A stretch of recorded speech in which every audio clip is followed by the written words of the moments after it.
So apparently new Sony cameras are on the way. It's time to get excited and feel like a kid at Christmas. You see, when new cameras are on the way, we may not actually need them. I'll always argue that there are plenty of options. Those out there at the moment do a fantastic job. So my aim in this video is to look at the Sony devices I currently have and ask, do I need to buy new cameras at the moment, and do I need to upgrade? Because the advice should always be, don't buy the older tech, right?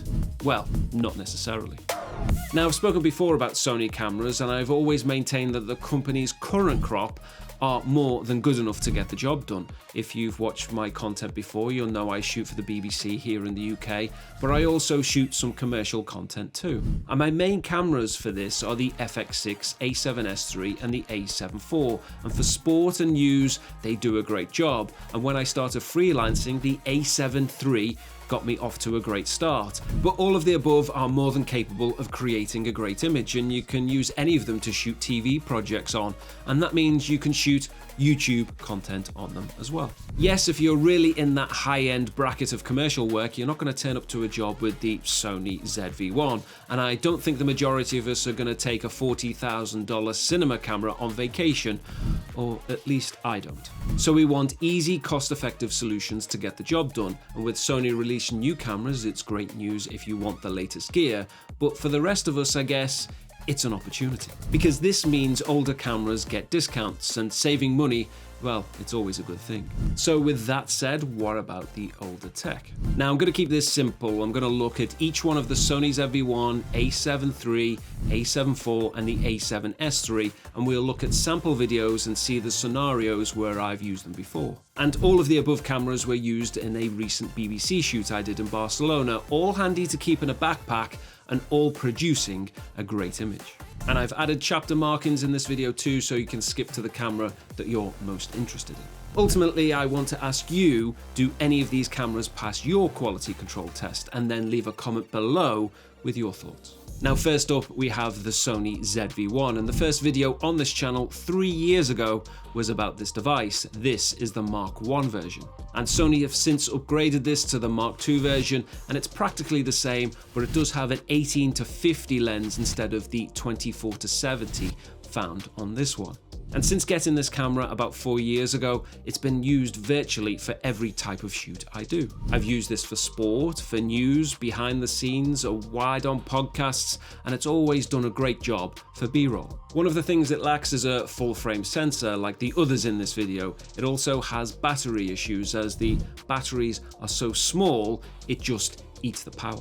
The fixed 24-70 lens is a problem for some, but I think it's the sweet spot personally, and the fact that it has no EVF is a concern for some, but not for me. But what it lacks for ability on the button side, it can be a bit fiddly for those who, like me, have bigger hands, it really makes up for in features. The autofocus is really good and locks onto the eyes, and it has unlimited recording, 4K, 30 frames per second, and in 1080p up to 120.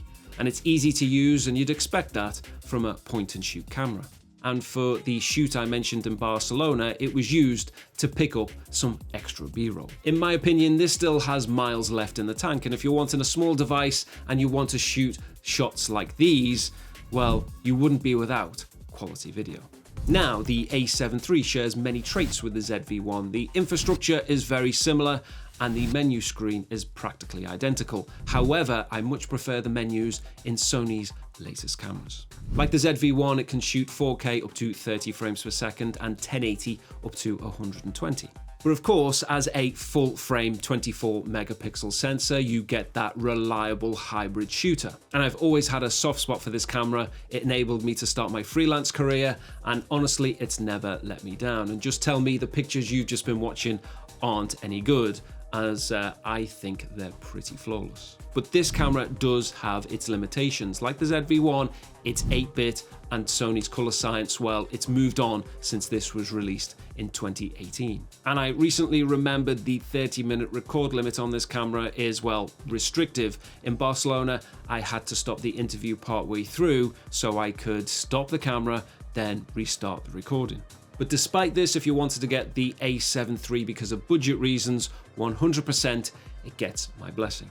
And let me know what you think of these pictures that this thing has been capturing. But if you're able to push the boat out just that little bit further, its replacement, the A7 IV, is a camera I've been impressed with, and over the last 2 to 3 years, it follows on from the A7 III as a near-perfect hybrid camera.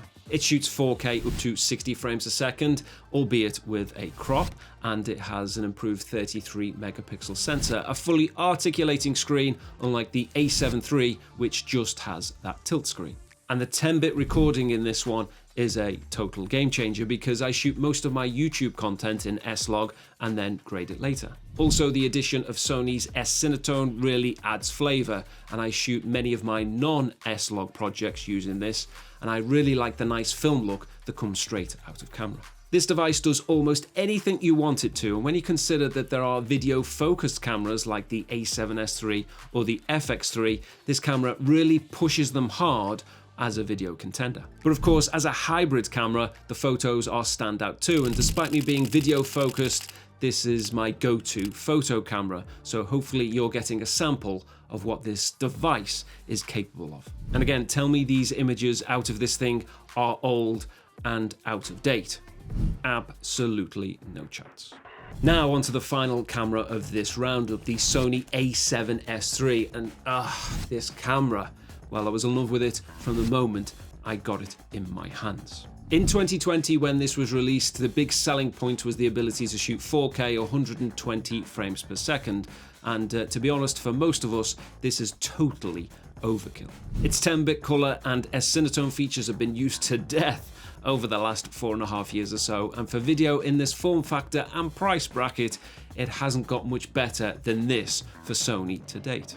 And if they are to better this camera or its sibling, the FX III in 2025, well, it's going to have to blow some minds. It may have fewer megapixels than most cameras, and in 2025, 12 megapixels is quite low, but it also gives the camera the ability to see in the dark, or virtually see in the dark, with its native ISO of 12,800.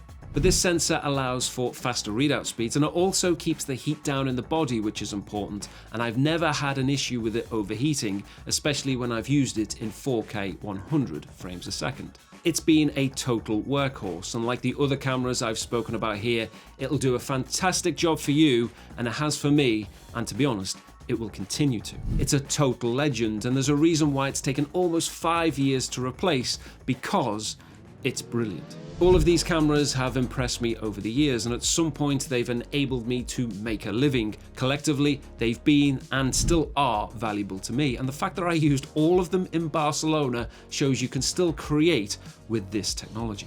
I would argue the ZV-1 and the A7 III are beginning to show their age a little bit, both 8-bit and the older menu system, and the 30-minute record limit on the A7 III, well, I find it restricted. But you can still use both of these in 2025 and create pretty much anything you want, and the fact that I've still used them on shoots should tell you everything you need. It's not about the kit, it's about what you do with it that counts. And I still believe the Sony A7s III and the A7 IV have years left in them, and if you put the A7s III and the FX III in the same boat, as they're basically the same camera after all, they could be absolute bargains when the new cameras are released, and even cheaper in the used market. So, in conclusion, are these cameras I've just mentioned finished? Well, in my opinion, far from it. And from the evidence we've seen, modern camera technology lasts a long time. The autofocus has been brilliant for years, and we don't really need any more than 4K, and these all shoot 4K. And for me, the image out of every single one of these passes the YouTube visual test. But what do you think? Would you buy any of these in 2025? Does the picture quality match your standards? Please let me know. And in the meantime, I'm going to get these packed away for the next shoot, because as Barcelona proved, there's still life in the old dogs yet.